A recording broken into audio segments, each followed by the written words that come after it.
Hi hello Swathi Ganga Kannada YouTube ಚಾನಲ್ಗೆ ಎಲ್ಲರಿಗೂ ಸ್ವಾಗತ ಸುಸ್ವಾಗತ. ಇವತ್ತಿನ ವಿಡಿಯೋದಲ್ಲಿ ವರಾಹಿ ಅಮ್ಮನವರ ಬಗ್ಗೆ ತಿಳಿಸ್ಕೊಡ್ತಾ ಇದ್ದೀನಿ. ವರಾಹಿ ಅಮ್ಮನವರ ಒಂದು ದಿವ್ಯ ಶಕ್ತಿ ಬಗ್ಗೆ ತಿಳಿಸ್ಕೊಡ್ತಾ ಇದ್ದೀನಿ. ನಾವು ಈ ಒಂದು ಬೀಜಾಕ್ಷರಿ ಮಂತ್ರವನ್ನು ತಿಳಿಸ್ಕೊಡ್ತಾ ಇದ್ದೀನಿ. ಇದಕ್ಕೆ ಯಾವುದೇ ರೀತಿ ಉಪವಾಸ ಬೇಕು, ಸ್ನಾನ ಮಾಡಬೇಕು, ಮಡಿಬೇಕು, ಹುಡಿಬೇಕು.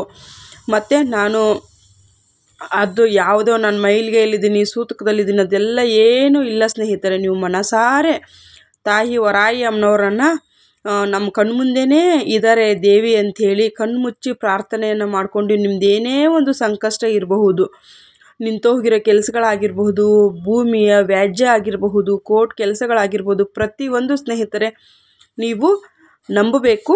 ನಂಬಿ ಈ ಕೆಲಸವನ್ನು ಮಾಡಬೇಕು. ಯಾವುದೇ ರೀತಿ ನಿಮಗೆ ಉಪವಾಸ ಇದ್ದು ಆಚರಣೆ ಹೋಮ ಹವನ ಅನ್ನೋದಂತೂ ಇಲ್ಲವೇ ಇಲ್ಲ. ನೀವು ಸ್ನಾನ ಸಹ ಮಾಡೋ ಅಂತಹ ಅವಶ್ಯಕತೆ ಇಲ್ಲ. ಬೆಳಿಗ್ಗೆ ಎದ್ದ ತಕ್ಷಣ ನಿಮ್ಮ ಹಾಸಿಗೆಯಲ್ಲಿ ಕೂತ್ಕೊಂಡು ನೀವು ಮಾಡೋವಂಥ ಒಂದು ಬೀಜಾಕ್ಷರಿ ಮಂತ್ರವನ್ನು ತಿಳಿಸ್ಕೊಡ್ತಾ ಇದ್ದೀನಿ. ಖಂಡಿತವಾಗ್ಲೂ ನಂಬಿಕೆ ಇಟ್ಟು ಈ ಒಂದು ಬೀಜಾಕ್ಷರಿ ಮಂತ್ರವನ್ನು ನೀವು ಹೇಳಿದ್ದೇ ಆದರೆ ನಿಮ್ಮ ಒಂದು ಸಕಲ ಕಷ್ಟಗಳಂತಲೇ ಹೇಳಬಹುದು. ತುಂಬ ಜನರದ್ದು ಕೋರ್ಟ್ ವ್ಯಾಜ್ಯಗಳಿರುತ್ತೆ ಮತ್ತು ಶತ್ರುಗಳ ಕಾಟ ಅಂತೂ ತುಂಬ ಅಂದರೆ ತುಂಬ ಇರುತ್ತೆ. ಕೆಲವೊಬ್ಬರಿಗೆ ಕೂತರೂ ಏನಾನ ಒಂದು ಪ್ರಾಬ್ಲಮ್ ಬರ್ತಾ ಇರುತ್ತೆ, ನಿಂತರೂ ಒಂದು ಪ್ರಾಬ್ಲಮ್ಗಳು ಬರ್ತಾ ಇರುತ್ತೆ. ಅವ್ರಿಗೆ ಜನ ನೆಮ್ಮದಿ ಅನ್ನೋದೇ ಕೊಡ್ತಾ ಇರೋದಿಲ್ಲ. ಆ ಥರ ಇರೋವಂಥವ್ರು ಖಂಡಿತವಾಗ್ಲೂ ವರಾಹಿ ಅಮ್ಮನವರನ್ನು ಮನಸಾರೆ ನೆನೆದು ಈ ಬೀಜಾಕ್ಷರಿ ಮಂತ್ರವನ್ನು ಹೇಳ್ಕೊಂಡಿದ್ದೇ ಆದರೆ ಆ ಶತ್ರುಗಳು ನಿಮಗೆ ಮಿತ್ರರಾಗಿ ಕನ್ವರ್ಟ್ ಆಗ್ತಾರೆ ಅಂತಲೇ ಹೇಳಬಹುದು. ಯಾಕಂದರೆ ಸುಮ್ಮನೆ ನಾನು ವಿಡಿಯೋನ ತೆಗೆದುಕೊಂಡು ಬರೋದಿಲ್ಲ.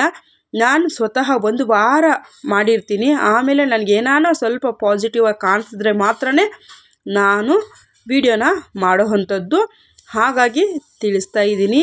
ಈ ವರಾಹಿ ಅಮ್ಮನವರು ನಮಗೆ ಒಂದು ಅತಿ ಶೀಘ್ರವಾಗಿ ಫಲ ಕೊಡೋವಂಥ ತಾಯಿ ಅಂತಲೇ ಹೇಳಬಹುದು. ತುಂಬ ಜನ ವರಾಹಿ ಅಮ್ಮನವ್ರನ್ನ ನೋಡಿದ್ರೆ, ರೂಪ ನೋಡಿದ್ರೆ ಭಯ ಬೀಳ್ತೀರಿ. ಖಂಡಿತವಾಗ್ಲೂ ರೂಪ ವರಾಹಿ ಅಮ್ಮನವ್ರದ್ದು ನೋಡೋದಕ್ಕೆ ನಮಗೆ ಭಯವಾಗಿ ಇರಬಹುದು. ಆದರೆ ತಾಯಿಯ ಮನಸ್ಸಂತೂ ಹೂವಿನಿಂತ ಸೂಕ್ಷ್ಮ ಅಂತಲೇ ಹೇಳಬಹುದು. ತಾಯಿನ ನಾವು ಮನಸಾರೆ ಅಮ್ಮ ಅಂತ ಕೂಗಿದ್ರೆ ತಾಯಿ ನಮಗೆ ಆಶೀರ್ವಾದವನ್ನು ಮಾಡ್ತಾರೆ. ಅದು ಅತಿ ಶೀಘ್ರವಾಗಿ ಆಶೀರ್ವಾದವನ್ನು ಮಾಡ್ತಾರೆ. ಈ ತಾಯಿಯನ್ನು ಜಾಸ್ತಿ ಆರಾಧನೆ ಮಾಡುವಂಥದ್ದು ರಾತ್ರಿ ಸಮಯಗಳಲ್ಲಿ ಆರಾಧನೆಯನ್ನು ಮಾಡುವಂಥದ್ದು. ಈ ತಾಯಿಗೆ 10 ಕೈಗಳನ್ನು ಹೊಂದಿದ್ದಾರೆ. ಒಂದು ಕೈನಲ್ಲಿ ಅಭಯವನ್ನು ಕೊಡ್ತಾ ಇದ್ದಾರೆ, ಇನ್ನೊಂದು ಕೈನಲ್ಲಿ ನಮಗೆ ಧಾನ್ಯಗಳ ಕೊಡೋ ರೀತಿಯಲ್ಲಿ ಇದನ್ನು ಮಾಡಿದ್ದಾರೆ. ಒಂದೊಂದು ಕೈನಲ್ಲೂ ಕೂಡ ಶಂಕು, ಚಕ್ರು, ಗದೆ ಪ್ರತಿಯೊಂದು ಈ ತಾಯಿಯ ಆಯುಧಗಳಾಗಿರುತ್ತೆ. ತಾಯಿಯ ಒಂದು ನೈವೇದ್ಯಕ್ಕೆ ಬರೋದಾದರೆ ಒಂದು ಭೂಮಿಯಲ್ಲಿ ಬೆಳೆಯುವಂಥ ಒಂದು ಚಿತ್ರಾನ್ನ ಅನ್ನೋವಂಥದ್ದು ತುಂಬ ಅಂದರೆ ತುಂಬ ಇಷ್ಟ. ಹಳದಿ ಬಣ್ಣದ ಚಿತ್ರಾನ್ನ ತಾಯಿಗೆ ತುಂಬ ಅಂದರೆ ತುಂಬ ಪ್ರಿಯವಾಗಿರೋವಂಥದ್ದು. ಮತ್ತು ತಾಯಿಗೆ ಈ ಕಬ್ಬಾಗಿರಬಹುದು, ಗೆಣಸಾಗಿರಬಹುದು, ಮತ್ತು ಭೂಮಿಯಲ್ಲಿ ಈ ಅಂತೆ ಕ್ಯಾರೆಟ್ ಆಗಿರಬಹುದು, ಆಲೂಗಡ್ಡೆ ಆಗಿರಬಹುದು, ಈ ರೀತಿ ಭೂಮಿಯಲ್ಲಿ ಏನು ಬೆಳಿತೀವೋ ನಾವು ಇದು ತಾಯಿಗೆ ನೈವೇದ್ಯವಾಗಿಟ್ಟರೆ ತುಂಬ ಅಂದರೆ ತುಂಬ ಒಳ್ಳೆಯದು. ತಾಯಿಯ ರೂಪ ನಿಮಗೆ ನೋಡೋ ಹಾಗೆ ಅವರು ಅಗದು ತಿನ್ನೋ ರೀತಿಯಲ್ಲಿ ಅವರು ಇಷ್ಟವನ್ನು ಪಡ್ತಾರೆ. ಇನ್ನು ನೋಡಿ, ನೀವು ಫೋಟೋ ಇಲ್ಲ, ನಾವು ಏನೂ ಇಲ್ಲ, ನಾವು ಹೇಗೆ ಮಾಡಬೇಕಂದ್ರೆ ಮನಸಾರೆ ತಾಯಿಯನ್ನು ನಿಮ್ಮದು ಏನೇ ಒಂದು ಕಷ್ಟಗಳಿದ್ರೂ ಕೂಡ ಕಷ್ಟವನ್ನು ತಾಯಿ ಹತ್ರ ಕೇಳಿಕೊಂಡು ನಾನು ಈ ಹೇಳುವಂಥ ಒಂದು 3 ಅಕ್ಷರದ ಬೀಜಾಕ್ಷರಿ ಮಂತ್ರವನ್ನು ಹೇಳಿದ್ದೆ ಆದರೆ ನೀವು ನಿಮ್ಮ ಸಕಲ ಜೀವನದಲ್ಲಿರುವಂಥ ತೊಂದರೆಗಳೆಲ್ಲ ದೂರ ಆಗಿ ಮತ್ತೆ ನಿಮಗೆ ಒಳ್ಳೆಯ ಒಂದು ಅನುಗ್ರಹ ಅನ್ನುವಂಥದ್ದು ಆಗುತ್ತೆ. ತಾಯಿ ಸಾಕ್ಷಾತ್ ಯಾವಾಗಲೂ ನಿಮ್ಮ ಜೊತೆಗೆ ಇರ್ತಾಳೆ. ಮತ್ತು ಯಾರಿಗೆಲ್ಲ ಕನಸಿನಲ್ಲಿ ಬೆಚ್ಚಿ ಬೀಳ್ತಾ ಇದ್ದಾರೆ, ಭಯ ಅನ್ನುವಂಥದ್ದು ಆಗ್ತಾ ಇದೆ, ಅವ್ರಿಗೆ ಏನೇ ಮಾಡಿದ್ರು ಕೂಡ ಕೆಲವೊಂದು ಮಕ್ಕಳು ಕನಸಿನಲ್ಲಿ ಭಯ ಬೀಳ್ತಾ ಇರ್ತಾರೆ. ಅವ್ರಿಗೂ ಸಹ ಅಷ್ಟೇ ರಾತ್ರಿ ಮಲಗುವಂಥ ಸಮಯದಲ್ಲಿ ತಾಯಿಯ ವರಾಹಿ ಅಮ್ಮನವ್ರನ್ನ ಮನಸಾರೆ ನೆನೆಸ್ಕೊಂಡು ಮಲ್ಕೊಂಡಿದ್ದೇ ಆದರೆ ಅವರಿಗೆ ಈ ಒಂದು ಕನಸಿನಲ್ಲಿ ಏನು ಕೆಟ್ಟ ಸ್ವಪ್ನಗಳು ಬರ್ತಾ ಇರುತ್ತೋ ಅದೆಲ್ಲ ದೂರವಾಗುತ್ತೆ ಅಂತಲೇ ತಿಳಿಸ್ಕೊಡ್ತೀನಿ. ತಾಯಿಯನ್ನು ನೀವು ಫೋಟೋ ಇಕ್ಕು ಮನೆಯಲ್ಲೇ ಆರಾಧನೆಯನ್ನು ಪ್ರತಿಯೊಬ್ಬರು ಮಾಡ್ಕೊಳ್ಬೋದು, ಅದೇನು ತೊಂದರೆ ಇಲ್ಲ. ಅಮಾವಾಸ್ಯೆಯಾದ 6ನೇ ದಿವಸದಲ್ಲಿ ತಾಯಿಯ ಒಂದು ಸೃಷ್ಟಿ ಅನ್ನೋವಂಥದ್ದು ಬರುತ್ತೆ.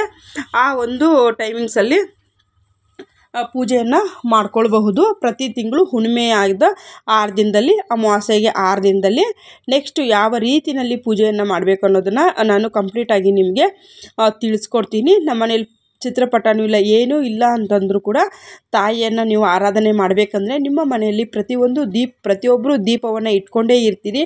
ಆ ದೀಪದಲ್ಲಿನೇ ಸಹ ನೀವು ತಾಯಿ ವರಾಹಿ ಅಮ್ಮನವರನ್ನು ಆಹ್ವಾನೆಯನ್ನು ಮಾಡಿ ಪೂಜೆಯನ್ನು ಸಲ್ಲಿಸ್ಕೊಳ್ಬಹುದು. ತಾಯಿಗೆ ಕೆಂಪು ಬಣ್ಣದ ಹೂಗಳು ತುಂಬ ಅಂದರೆ ತುಂಬ ಪ್ರಿಯವಾಗಿರುತ್ತೆ. ಮತ್ತು ನೀವು ತಾಯಿಗೆ ನೀವು ನೈವೇದ್ಯ ಇವಾಗಲೇ ತಿಳಿಸ್ಕೊಟ್ಟೆ. ಇದೆಲ್ಲ ನಿಮ್ಮ ಕೈನಾಗಿಲ್ಲ ಅಂದರೂ ಈ 3 ಪದದ ಬೀಜಾಕ್ಷರಿ ಮಂತ್ರವನ್ನು ನಾನು ಹೇಳ್ತೀನಿ ನೋಡಿ. ನರ್ಭವಿ ಅನ್ನೋವಂಥ ಈ ಒಂದು ಬೀಜಾಕ್ಷರಿ ಮಂತ್ರವನ್ನು ನೀವು ಬೆಳಿಗ್ಗೆ ಎದ್ದ ತಕ್ಷಣ ಸ್ನಾನ ಬೇಡ, ಏನೂ ಬೇಡ, ತಾಯಿಯನ್ನು ಮನಸಾರೆ ನೀವು ವರಾಹಿ ಅಮ್ಮ ನನ್ನದು ಈ ಥರ ಪ್ರಾಬ್ಲಮ್ಸ್ ಇದೆ ಅಂತ ಕೇಳಿಕೊಂಡು ನಿಮ್ಮ ಕೈನಲ್ಲಿ ಎಷ್ಟು ಸಾಧ್ಯ ಇದೆಯೋ ನಿಮ್ಮ ಕೆಲಸ ಆಗೋವರೆಗೂ, ನಿಮಗೆ 1 ವಾರದಲ್ಲಿ ಕೆಲಸ ಆಯಿತಾ ಸಂತೋಷ, ನಿಮಗೆ 3 ದಿನದಲ್ಲಿ ಕೆಲಸ ಆಯಿತಾ ಸಂತೋಷ, ನಿಮ್ಮದು ಕೆಲಸ ಆಗೋವರೆಗೂ ನೀವು ಬೆಳಗ್ಗೆ ಎದ್ದ ತಕ್ಷಣವೇ ಆ ವರಾಹಿ ಅಮ್ಮನವ್ರಿಗೆ ಒಂದು ನಮಸ್ಕಾರವನ್ನು ಹಾಕಿ ಈ ನಾನು ಹೇಳಿರುವಂಥ ನರ್ಭವಿ ಅನ್ನೋವಂಥ ಬೀಜಾಕ್ಷರಿ ಮಂತ್ರವನ್ನು ನೀವು ನಿಮ್ಮ ಕೈನಲ್ಲಿ 11 ಬಾರಿ ಆಗುತ್ತಾ, 5 ಬಾರಿ ಆಗುತ್ತಾ, 3 ಬಾರಿ ಆಗುತ್ತಾ, ನೀವು ಮನಸಾರಿ ತಾಯಿಯನ್ನು ಕೇಳಿಕೊಂಡು ಪ್ರಾಬ್ಲಮ್ ಎಲ್ಲ ಕ್ಲಿಯರ್ ಮಾಡಮ್ಮ ಅಂಥೇಳಿ ಶತ್ರುಗಳ ಬಾಧೆ ಇದ್ದರೂ ಕೂಡ ದೂರವಾಗುತ್ತೆ. ಮತ್ತು ನಿಮ್ಮದು ಕೋರ್ಟ್ ವ್ಯಾಜ್ಯಗಳು, ನಿಂತೋಗಿರೋವಂಥದ್ದು, ಭೂಮಿದು, ಮನೆಯದು ಇಂಥದ್ದೇ ಕೆಲಸ ಇಲ್ಲ ಅಂತ ಇಲ್ಲ ಸ್ನೇಹಿತರೆ. ಪ್ರತಿಯೊಬ್ಬರು ಮಾಡ್ಕೊಳ್ಳಿ, ತಾಯಿಯ ಆಶೀರ್ವಾದ ನಿಮಗೆ ಖಂಡಿತವಾಗ್ಲೂ ಸಿಗುತ್ತೆ.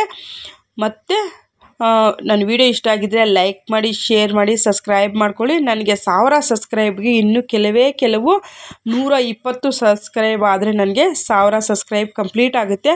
ಖಂಡಿತವಾಗ್ಲೂ ಯಾರೆಲ್ಲ ವಿಡಿಯೋ ನೋಡ್ತಾ ಇದ್ರು ಎಲ್ಲರೂ ಒಂದು ಸಬ್ಸ್ಕ್ರೈಬನ್ನು ಮಾಡಿಕೊಂಡು ವಿಡಿಯೋನ ನೋಡಿ, ವಿಡಿಯೋಗೊಂದು ಲೈಕನ್ನು ಕೊಡಿ. ಯಾಕಂತಂದರೆ ನಾನು ನೆಕ್ಸ್ಟು ನಿಮಗೆ ತುಂಬ ಯೂಸ್ಫುಲ್ ಆಗಿರುವಂಥ ವಿಡಿಯೋನ ತೆಗೆದುಕೊಂಡು ಬರ್ತೀನಿ. ಹಾಗಾಗಿ ವಿಡಿಯೋ ಇಷ್ಟ ಆಗಿದ್ದರೆ ಮತ್ತೆ ಒಂದು ಸತಿ ಕೇಳ್ಕೊಳ್ತೀನಿ, ವಿಡಿಯೋ ಇಷ್ಟ ಆದರೆ ಲೈಕ್, ಶೇರ್, ಕಮೆಂಟ್, ಸಬ್ಸ್ಕ್ರೈಬ್ ಮಾಡೋದಂತೂ ಖಂಡಿತವಾಗ್ಲೂ ಮರೆಯೋದಕ್ಕೆ ಹೋಗಬೇಡಿ. ಆ ವರಾಹಿ ಅಮ್ಮ ಎಲ್ಲರಿಗೂ ಒಳ್ಳೆಯದನ್ನು ಮಾಡಲಿ. ನಮಸ್ತೆ, ಟೇಕ್ ಕೇರ್, ಬಾಯ್.